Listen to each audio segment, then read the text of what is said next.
jërëjëf mbokk internetu Dakarnet maa ngi leen di nuyu di am kontaan ak mbégte ñëw tey nag fii ci Thiaroye-sur-Mer lu waral ñu ñëw tey Thiaroye seen centre culturel bi muy foyer des jeunes bu Thiaroye-sur-Mer moo am ay polémique yu ci am ci diggante askan bi nga xam ne ñoom ñoo yeewoo ci Thiaroye ak mairie bi. mairie bi ñoom dañu gis ne foyer bi dañu ko war a defar. foyer des jeunes bi ku mel ne le président ak ñeneen vice président ñii ñoom dañu gis ne foyer bi maanaam le maire daf ko bëgg a nangu téyel ko boppam. ci loolu nag la ñu ñëw fas yéene ci dugg def ci waxtaan ak ñoom ñi nga xam ne ñoo ko seq ba tax na tey dinañ leen wan biir foyer des jeunes bi dañuy wax ne dafa am ay yàqu-yàqu yoo xam ne loolu moo tax dañu war a defaraat foyer bi moom le maire Ndiaga Niang loolu la gis. ñeneen ñi gis ne daf ci bëgg a dugal politique parce que ñi nga xam ne ñoom ñoo ko yore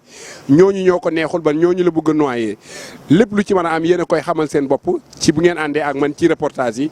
jërëjëf suma cameraman ñu dugg ci biir foyer ñu xool nu foyer demee.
sëñ bi ñu ngi lay nuyu. waaw maa ngi lay fay sëñ bi. yaa ngi dëkk Thiaroye-sur-Mer. waaw Thiaroye géej laa dëkk incha allah. foyer des jeunes Thiaroye mi ñu wax ne dañ monsieur le maire daf ko bëgg a tëj pour liggéeyaat ko ñeneen ñi am ñu ci wax ay wax yu waroo yow est-ce que tëj bi di liggéeyaat ko d'accord nga ci wala d'accord. si d'accord naa ci parce que c'est normal. parce que moom bu yàqoo rek dañ ko war a mën a defaraat waaw. ñii wax ne ñoom Ndiaga dafa bëgg a politiser affaire bi jël nangu ko teg ko ci teg ko ci moomeelam naka nga gisee loolu waxu politique la wala yow daal gis nga ne dañ ko war a liggéeyaat daal. man daal li ma gis mooy liggéeyaat bi laa gis mais du affaire politique quoi parce que ñun ñëpp ñoo ko bokk affaire bi voilà. Doudou Ndoye. Doudou Ndoye ñu ngi lay nuyu. fay naa la. yaa ngi dëkk Thiaroye-sur-Mer. ñu gis coow li bari lool ci foyer des jeunes bi dañ koy defaraat ñi ne monsieur le maire moom politique la ko bëgg a jëlee noo gisee loolu. waaw comme li nga waxee ndaxte moom bu fekkente ne defar moo ko tax a jóg bon jaadu na mu defar parce que moom mooy monsieur le maire te moom mooy maire Thiaroye quoi waaye bu fekkee dafa bëgg a defar jaadu na mu defar su fekkente ne nag bon ay politique da ciy dugg ndax ki yor foyer bi mu jàpp ne politique la. bon bu fekkente ne loolu daf ci dugg jaaduwul mu def ko waaw bu fekkente ne nag liggéey moo ko tax a jóg pour defaraat ay ca d'accord nañ ci. yow jeunesse su Thiaroye loo leen di wax ñi nga xam ne gis-gis yi waroon nañ yow en tant que waa Thiaroye. waaw ku ci ne da ngay am xalaat rek bon jëmale ko ci politique wala nga am sa xalaat bañ ko jëmale ci politique. mais ki ñi nga xam ne dañoo yor xalaat pour defar Thiaroye ñooñu ñoo war a dajaloo pour jéem a fexe lu Thiaroye gagné mais xiiroo ak ŋaayoo defarul dëkk. ñu ngi jàkkaarloo ak Ahmed Deme écurie Thiaroye Cap-Vert Ahmed ñu ngi lay nuyu. waaw mais maa ngi leen ziare di am mbégte Dakarnet fekk la fii ñuy waxtaanee Thiaroye-sur-Mer ci wàllum foyer bi monsieur le maire bëgg a liggéeyaat foyer bi am ñu ne daf ko jël pour politique dàq ñi nga xam ne ñoom ñoo fi nekk yow en tant que leader bu mag ci Sénégal ngay mbër mu mag ñu xam la nga dëkk Thiaroye géej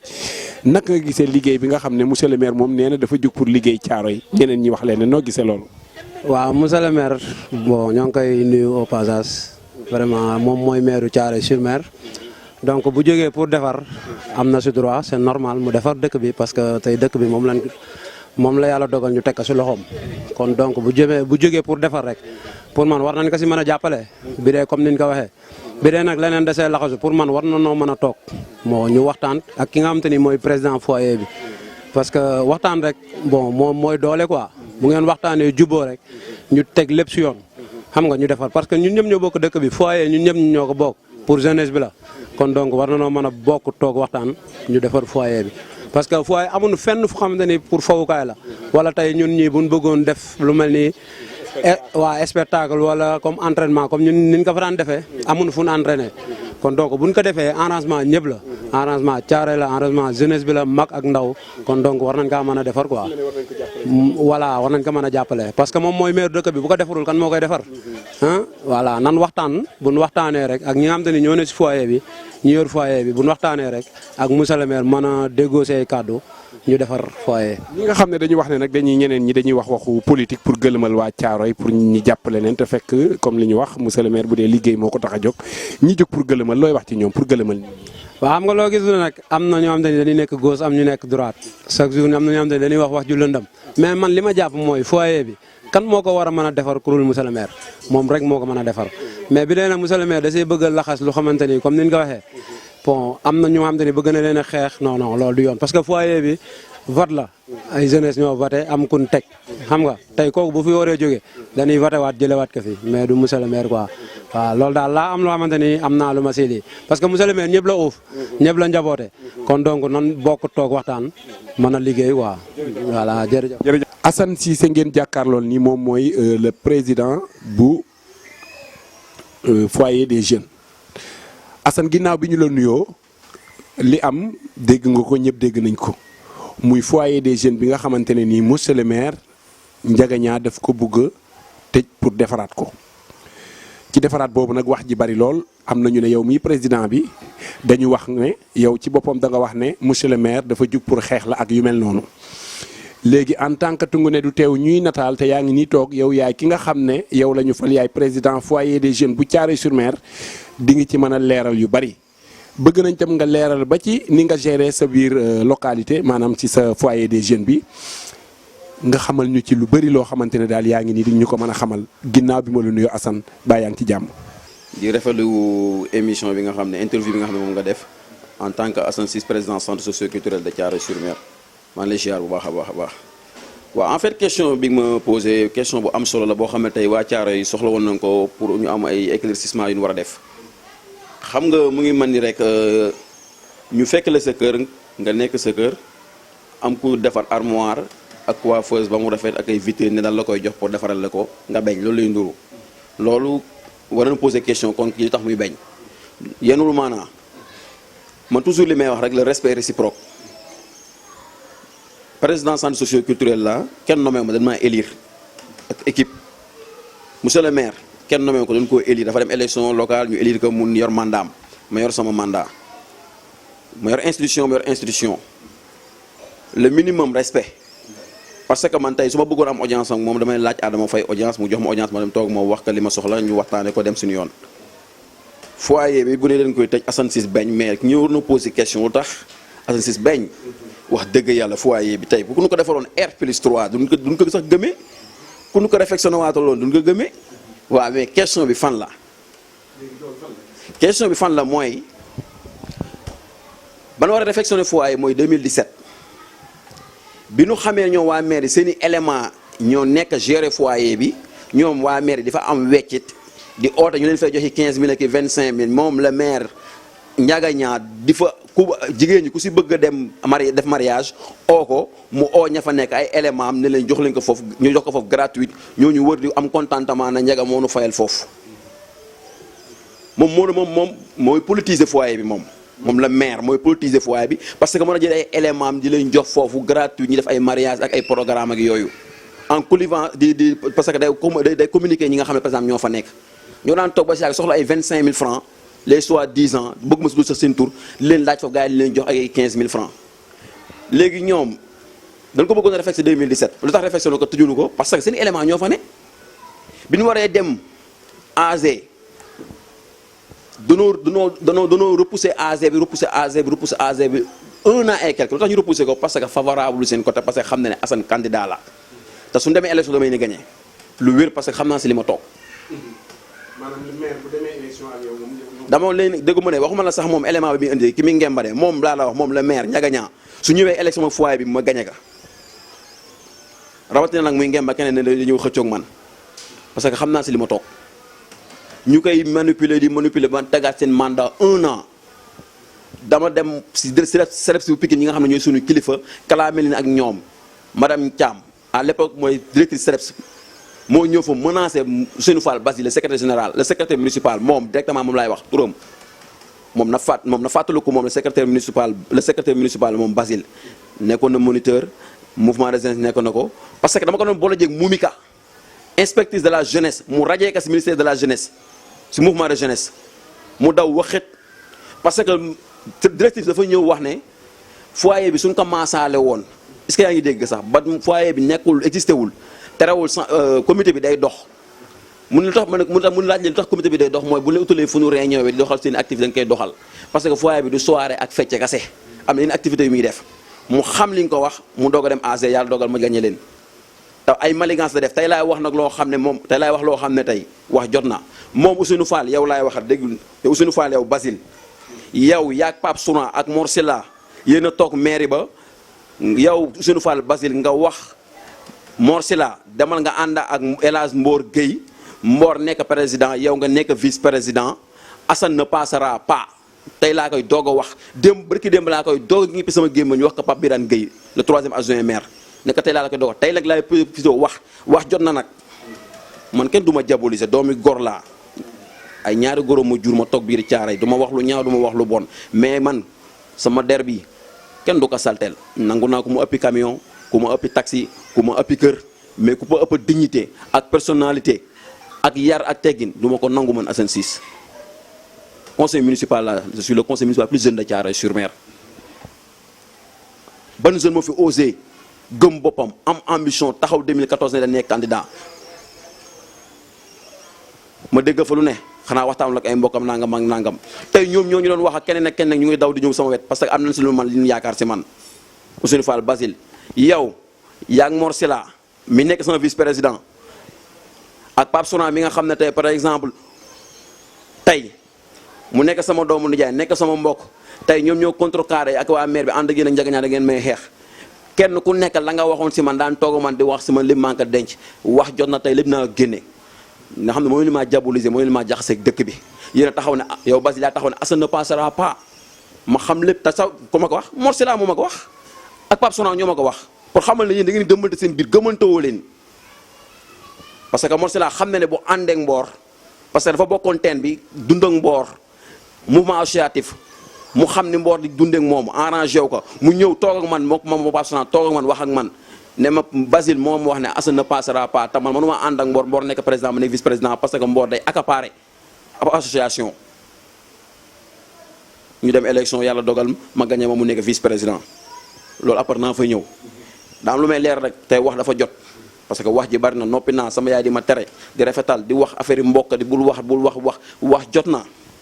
ñit ne ma dégg tey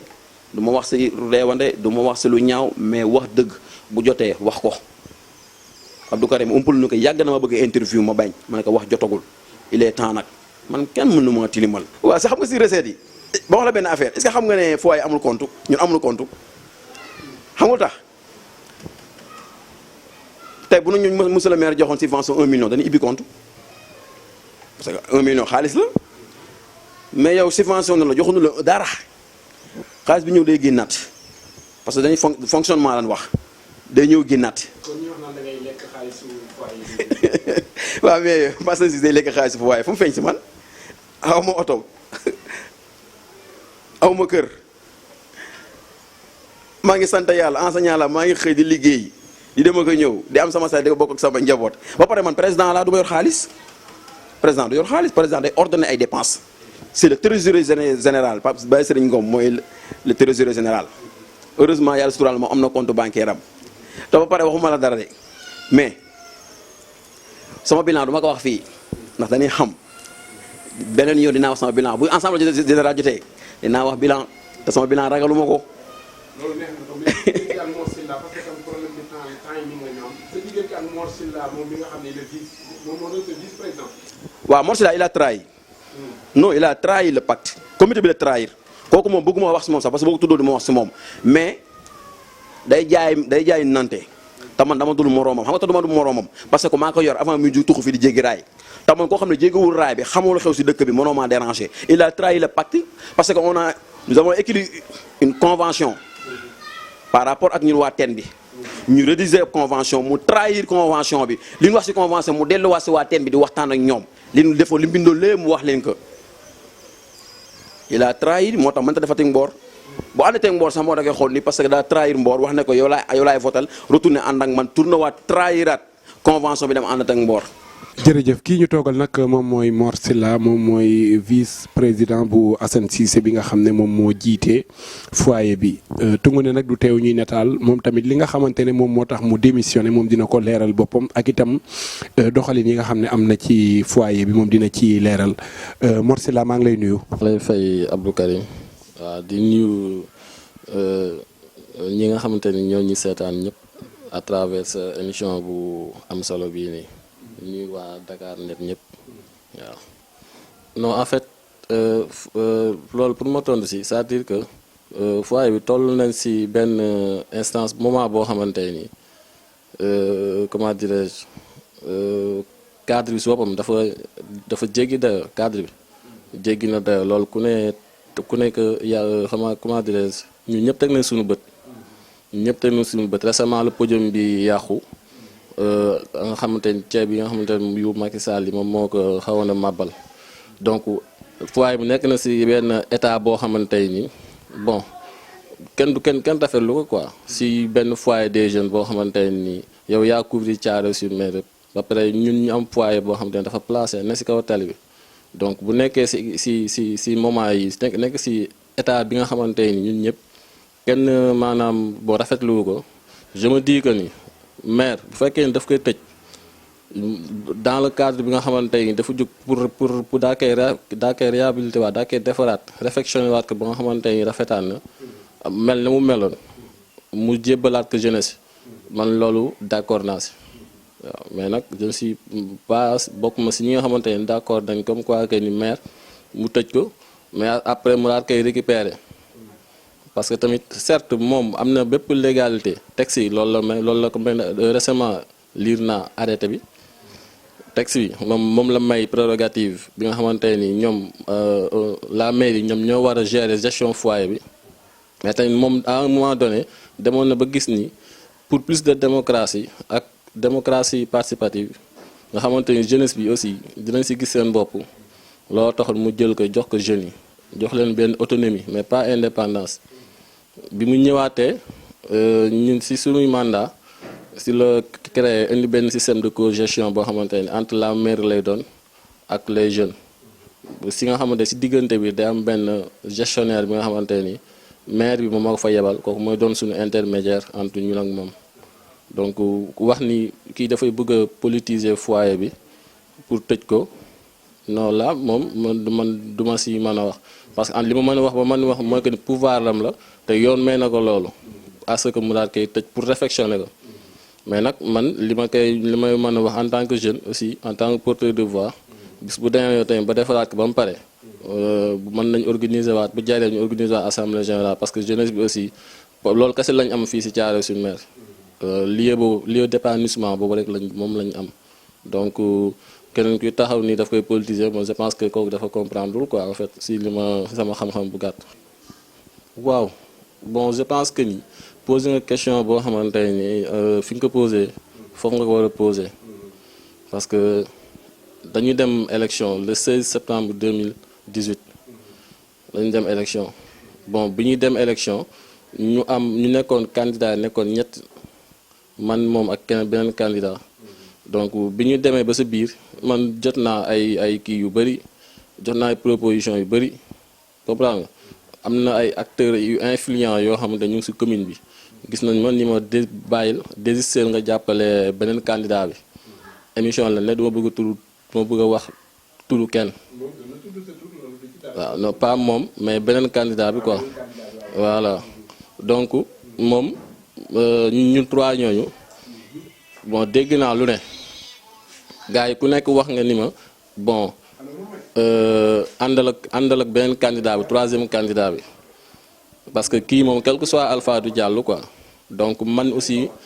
ma indigné woon si loolu. léegi nag professeur fi may dugg ak yow Mor mooy sa diggante ak le président muy Assane Cissé bi nga xam ne moom moo jiite foyer des jeunes yow nga nekk vice président am ñu gis ne seen diggante neexatul loolu lan moo waral sa diggante ak moom neexatul ba sax wax nañ démissionné nga yow bërki démb. Karim foyer des jeunes dama fa nekkoon dama def sacrifice bu ngand élection yi passe dama def sacrifice bu ngand ñu nekkoon 3 au départ ñu defoon ñu campagne yoon mu leer na ni ñun ñëpp mu leeroon jeunesse bi ñu bëri ñëpp que ni man amoon naa opportunité amoon naa 1000 chance pour nekk le président ma def sacrifice bu ngand ñëw rangé wu si ginnaawam li waral loolu parce que demoon naa ba toll benn moment indignation boo xamante ni il fallait que ma taxawee noonu ndax bëri woon ay acteurs politiques yoo xamante ni ak ay acteurs de développement ñu ngi si dëkk bi ñu bëri tey ji bëgguñu woon sa candidature bëgguñu woon moom mu jàll le président l'actuel président bëgguñu woon mu jàll si noonu man ma indi ñëw ni ma ñu bëri ni ma rangé wul si ginnaawu l'autre candidat troisième candidat bi xam nga sinon quel que soit alpha dinañ def le tout ba yow doo ja ba moom comment dirais-je ba waaw moom le président du jàll yow nag si balaa ngay perte buum perte les yow vaut mieux nga ranger aussi ginnaaw troisième candidat bi donc bi loolu amee ma indi ñëw man maa jël sama téléphone woo ko ni que ñëw ñu daje que bërëb diw ñu daje man que lii laa jëlee fa ma jugee comprendre nga léegi nag li am ba am mooy yow leer na ni carrément man am naa possibilité pour nekk le président parce que xam nga yow base de données bi xam naa base de données bi li fa nekk comprendre nga tey bu ñu demee man élection mën naa nekk 1000 chance pour nekk président rawatina sax bu ñu nekkee 3 candidats donc ma jël loolu boole ni nga nag léegi man maa lay jiital jël samay voix jox la ndax yooyu noonu affaire yooyu noonu comprendre nga bi ñu demee ba sa biir ñu yàlla def ñu gañe xool sacrifice boobu yëpp bi ñu gañee ñu installé wu ñu commencé débuter travail mu nice ñu liggéey ma ne foyer des jeunes nag nekk vice président di fa liggéey bu mucc ayib ba mu leer jeunesse bi yëpp diggante artiste de temps bi nga xamante ne def naa ko fa initié naa fa ay pas mal d'activités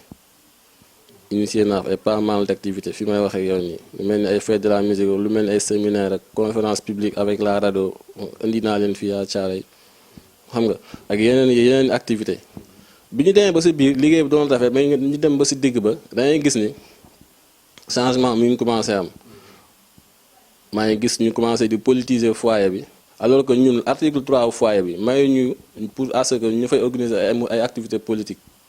dama la wax li njëkk indi suñu problème moom am na benn leader politique bu muy àndal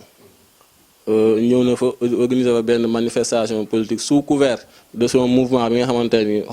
moom la jiite pour duma def fii sa promotion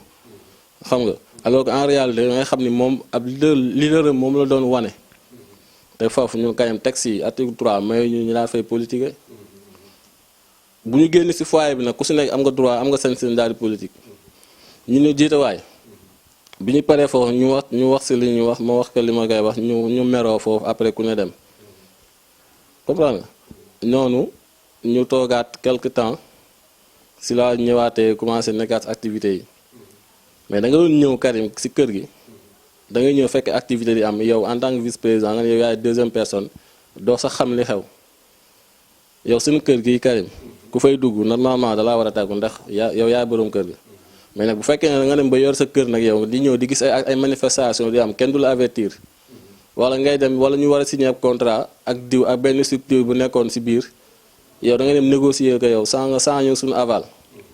mais loolu gestion autocratique la fii ñun bu ñuy dem ci gestion participative ak démarche inclusive moom la ñu prôné woon loolu moo waraloon sababoom ba tax ñu ànd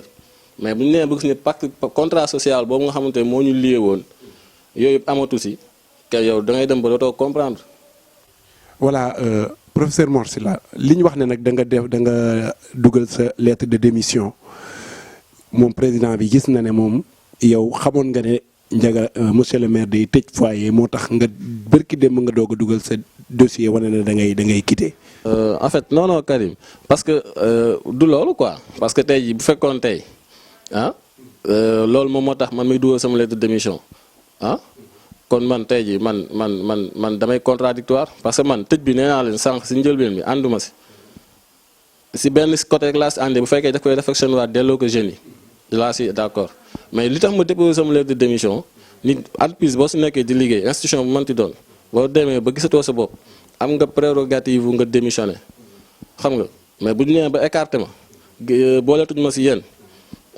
mais Karim pour être formel da ngay bind mais mënoon naa bañ a bind lettre de démission toog ba yëpp dem ni comme ni ma dematul AG am de dematuma mais su boobaa te dematuma ma tamit amul sens quoi jour AG yow ñëw AG ba jot ma bañ a ñëw comprendre mais nga bind déposé jox leen loolu moo gën a formel administration noonu lay doxee ñoom nag ñoo war a bind kay moom kay moo war a bind tontu ma ni man accepté naa ou pas non man li ma koy wax mooy que ni mu jàpp ni noonu la affaire yi doxee yow mu xamante ne day nax boppam affaire bëti yorul dara man foyer dama faa nekk kay dafa liggéey mu ci ayib li ma bëggoon kay ma nga jël sa micro trottoir interroger équipe bi sax équipe bi foyer bi wala nga interroger jeunes Thiaroye yi nii ñoo lay man ma jox wax feedback comprendre nga li ma koy conseil à ce que mooy li mu doxee ni mu jàppee noonu lay doxee affaire yi du noonu te affaire li am solo mooy nañu dem renforcer waat suñuy capacité nañu dem defaraat suñu yokk suñu xam-xam parce que gestion dafa am lu mu laaj man tey jii am na bu démb doon tey li ma àndoon ak moom jël ko jox ko sama voix du ma ko def. et puis di présenté wu maa ngi tudd Maodo Thioub ñu gën ma xam ci Maodo Thioub laay wax sax dëkk Thiaroye nekk ci cabinet wu maire mais nekk ancien vice-président au centre socio-culturel bi foyer bi nga xam ne daanaka mooy sala problématique laay wax actuellement nii quoi. waaw bon mbir mi liñ ci mën a wax rek mooy à l'instant tey nii mooy que ne foyer bi ci ginnaaw ñëpp xam ne dañ ko réquisitionné woon pour besoins aide alimentaire yi nga xam ne moom lañ waroon distribuer mooy aide bi nga xam ne moo jóge woon ci état bi ñu waroon a jëm ci askan wi. préfet saisiroon maire par la suite ñu waroon a ut locaux yoo xam ne peut-être mooy attan maanaam quantité wu ceeb ak diwlin ak suukar ak saabu bi nga xam ne moom lañ waroon octroyer Thiaroye vu que ne Thiaroye école yi moo fi ne woon muy école Ahmed Sow école Malick Diop école Moussé Niang ak maison de la femme ak foyer des jeunes bi léegi bi ñu xoolee ñu xam ne école yi day ibbi ñu ne non du possible ci école yi ñu xool ne maison de la femme daanaka tamit dafay ndaw te préfet li mu exhorté woon mooy que ne denrée yëpp dafay nekk ci benn lieu bu ko defee moom surveillance beeg yëpp moom moo ko yor parce que boo seetee ci ginnaaw boo xoolee gendarmerie chaque jour boo ñëwoon ci foyer bi di nga leen fa fekk ñooy garder denrée yi ñoo fa ne ñoo occupé woon. ci loolu nag avant ñi koy def préfet dafa saisir maire ne dafa réquisitionné centre bi muy foyer des jeunes bi bañ ko réquisitionné mooy ça veut dire que ne foyer bi fonctionné latul personnel bi fa nekk yëpp kon dañu war a génn activités yi nga xam ne ñoo war a am ci centre bi tamit yëpp dañ ko war a arrêté kon centre bi dafay nekk ci loxo préfet maire yi sax amatu ci dogal ci loolu la nekk nii ba démb bi may wax ak yow ak ba bërki démb mesure yooyu moo fa nekk parce que Dame Ndiaye mooy yor opération yi mën naa ko jël comme témoin parce que salle bi boo gisoon ci biir am na ay saaku ceeb yi fa newoon saaku ceeb yooyu dafa am ay bons yoo xam ne seen borom dañ ko waroon jël si mais taw bi mujj dafa laaloon saaku ceeb yi nga xam ne moo newoon ci suuf de ce fait ñoom dañu amoon ay manquant léegi bi ñu amee ay manquant préfet ne leen dina leen defal remplacement bi léegi préfet li muy def remplacement bi foog mu ñëw def le constat par rapport ak nombre de sacs yi fa nekk kon ça veut dire que kon boobu ba tey jii nii ñu ngi ci opération yi jeexagul daanaka noonu la demee loolu moo ci am ba biñ xëyee ñëw fekk fa ay karatéka ñu ne dañuy entraîner bi ñu leen laajee ñu ne non comité de gestion bi ñoom ñoo leen jox ndigal ñu dem ñu nettoyer pour entraîner li ci gën a garaaw mooy bu doon sax dañu ñëw ibbi mais dañu ñëw fekk porte yi tamit ñu dajji ko biñ ko dajjee le gardien administration municipale bi SM dem ànd ak adjoint au maire bi ñu demee ñu def le constat bi ñu demee ñu oo Dame Ndiaye mi nga xam ne moom ay opération am jeexagul ba tey jii nii parce que foyer bi dafa newoon sur réquisition bi ñu ko wooyee ñu wax moom mu ñëw def le constat parce que comme moom moo yoroon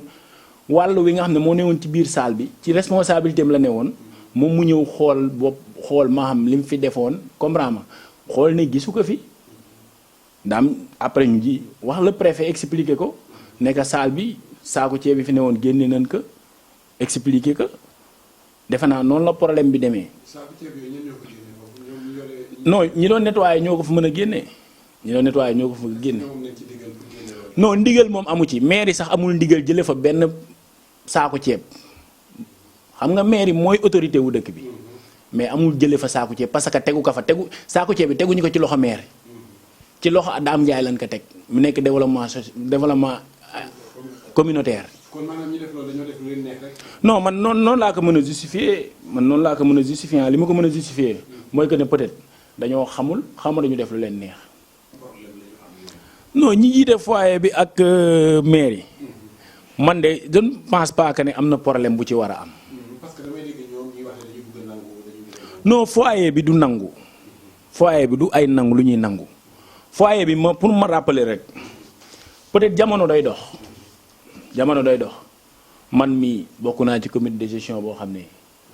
njaga ñaa mii buñ ma sant réunion dama koy tenir tête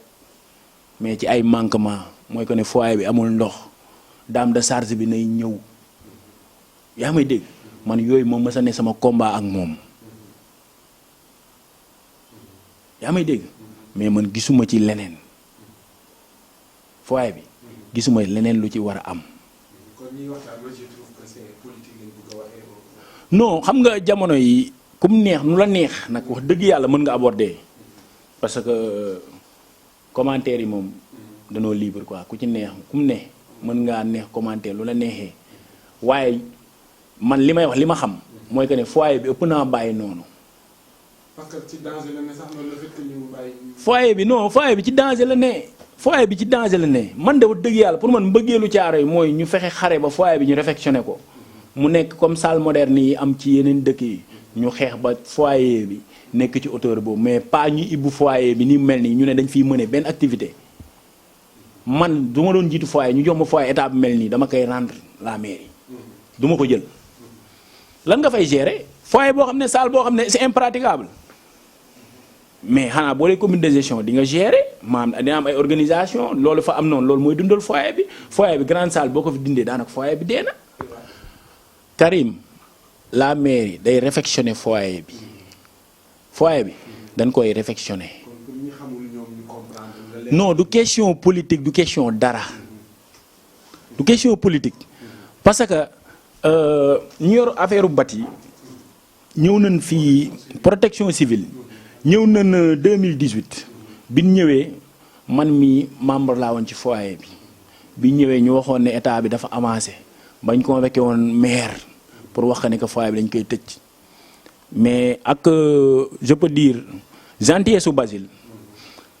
ñu waxtaan ci ñëw concerté wu ma expliqué que ne que mandat bi nangam ak sangam comme dañ koy soog a commencé expliqué mu ne non amul problème nan gérer mandat bi mu jeex le temps que après ñu xalaat foyer bi réfection mag yooyu mais bu occasion bi présenté woo strate bi daanu mais li gën mooy na defar foyer bi ba pare après ñu wax leneen lu ñuy wax phase bi ñu toll mooy phase u defaraat foyer bi la preuve maire bi def na communiqué bi mu defee communiqué bind na arrêté am yóbbu ko préfet mu approuvé ko ñu ne dañuy tëj salle bi ñu defaraat ko c'est pas pour léser kenn parce que ñun Caaroy lañ dëkk te ay jeunes lañ tamit am na loo xam ne bu ko yëkkati woon da nga teg ci ndoddu jeunesse su Caaroy man mii duma ko nangu man duma ko nangu de naa ànd ak maire am na loo xam ne duma ko nangu foog des fois tamit ñuy xoolante les yeux dans les yeux te may lancer benn appel bi may lancer mooy que ne nit ñi quel que soit alpha mën nga nekk activiste mën nga nekk lu ne mais dafa am loo xam ne nan ka nangu xam nga li ñu war a nangu mooy lan mooy que la Ndiaga Niang mooy le premier magistrat bu Caaroy non moom mooy diriger Ndiaga mooy diriger maanaam keneen ku bëgg a diriger wala leneen non da ngay xaar ba yeneen échéance bu la yàlla defee ñu jox la kàddu dëkk bi boobaa loo doxal nit ñi dañuy ñëw ranger wu sa ginnaaw xam ne yow mii kat lañ dénk Caaroy ab dëkk nag mënta am ñaari maire de. non xoolal nangul ka mooy nangul yàlla yow Karim taalib Baay Ñas nga yow xam nga ne nangul nit ki mooy nangul yàlla gis nga jaam day nangu dogalu sunu borom njagal tegu fi boppam moom sax xam na ne tegu fi boppam te yàlla bu nammee ne dafay jóge mën na kaa rey sax si biir mandat bi nii ñaaluñ ko yàlla dañu ñaan yàlla mu gudd fan mais pour explication rek sama kàddu mooy xam naa di owaat jeunesse bi rek sur pour prise de conscience comprendre jéem a xam ne mairie bi mënul nekk maire commune bi ba pare di xeex ak jeunesse commune bi ñiy gëm loolu nit ñi loolu amul parce que man mii def naa mouvement de masse yoo xam ne bëri nañu bëri ñuy nee fi di wax defuñu mouvement de masse yooyu laa la wax. nit du xeex boppam njaga ñaa njaboot gi njabootu boppam lan Karim njaga ñaa njaboot gi njabootu boppam lan fii caare ñun ñëpp danoo bokk wax ju ñaaw xaju fi jëf ju ñaaw xaju fi parce que la preuve ñun ñëpp bu ndaje dañuy nuyonte quel que soit alpha dañuy ñëw daje ci ay circonstances yoo xam ne bokkuñ ci position mais bu ñëwee ku ci ne di nga wormaal sa bopp sa morom ku nekk di nga nuyu sa morom te sa morom lu mu xewle lu mu gàtt muy bànneex ak nakar di nga ko oo partagé ak moom. dëju papaam ça montre beaucoup de choses ñëpp oo nañ ko ñëpp ku fa ñëwul oo nga ko téléphone. non na gën a rafet rek xam nga bu élection jotee sa waay ku ci ne dem gar dàq ay kartam rek ku yàlla teg ñëpp nangu xam ne moom la fi yow la fi yàlla teg. non ki fi ne moom non boo ko nangul tamit da ngay sonn parce que yàlla moom la jox réew mi moom la jox dëkk bii di Caaroy comme naa ba kara mu koy changé que di ko toog ci loxoy keneen. jërëjëf kon mbokk yi àndoon ak ñun ci Dakarnet lii mooy reportage bi nga xamante ne moom la leen Abdou Karim Ndiaye indiloon ànd ci ak suma cameraman bi nga xam ne Babacar Ndiaye moom itamit ci suba ba léegi mu ngi ànd ak ñun. kon ñoo ko déggandoo mu nekkoon li ñu doon waxtaanee muy Caaroy géej di waxtaanee centre socio culturel bu Caaroy sur Mer nga xamante ne ku gis ni ngeen ni mu mel ci image yi ngeen gis nii ma wan leen ko ku gis foyer bi ni mu mel nga war a xam ne. lii yell na jaadu na ci ñu tëj ko defaraat ko ñi ci wax nag ñëpp dégg ngeen leen muy doomu Caaroy géej yi moo xam ñi yore mairie bi la wala ñi nga xam ne ñoom ñoo yore foyer bi dégg ngeen président bi ak vice président bi donte ànduñu ci ay position waaye ñoom ñaar ñëpp gis nañu ne foyer bi yell na pour ñu defaraat ko kon may wax ne lii mooy li nga xam ne moom laa àndoon ak yéen mbokk yi nga xam ne ñoom laa àndaloon ci Dakarnet mu nekkoon reportage boo xam ne seen mbokk Abdou Karim Ndiaye indi woon na ko a ñëw wàcc ci Caaroy sur Mer ñuy waxtaanee foyer des jeunes bi nga xam ne war nañ ko tëj daal di koy defaraat digub daje laa leen di jox rek gërëm bu baax Babacar Ndiaye suma cameraman à très bientôt ci beneen numéro jërëjëf.